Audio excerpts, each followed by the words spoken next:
Hi friends, welcome to social team பத்து channel. பீன்ஸுக்கு பதிலாக கொத்தவரங்காய் வாங்கிட்டு வந்துட்டாங்களா? No problem.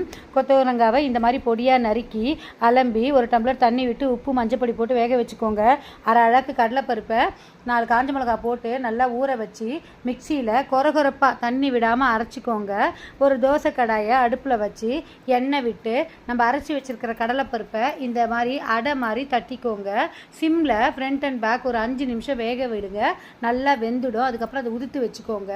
இன்னொரு கடாயில் எண்ணெய் விட்டு கடுகு, காஞ்ச மிளகா, கருவேப்பிலை, கடலைப்பருப்பு, உளுந்தம்பருப்பு, சீரகம், பெருங்காயம், பொடியாக நறுக்கின பூண்டு, வெங்காயம் இதெல்லாம் போட்டு நல்லா வதக்கிட்டு வேக வச்ச கொத்தவரங்காயும் இதில் போட்டு கொஞ்சம் மஞ்சள் பொடி, காரத்துக்கு கொஞ்சம் மிளகா பொடி போட்டுட்டு சீரகப்பொடியும் போட்டு நல்லா வதக்கிட்டு உதுத்து வச்சுருக்கிற இந்த கடலைப்பருப்பையும் அதில் போட்டு நல்லா கலர்னிங்கன்னா சூப்பரான பருப்பு உசிலி ரெடிங்க.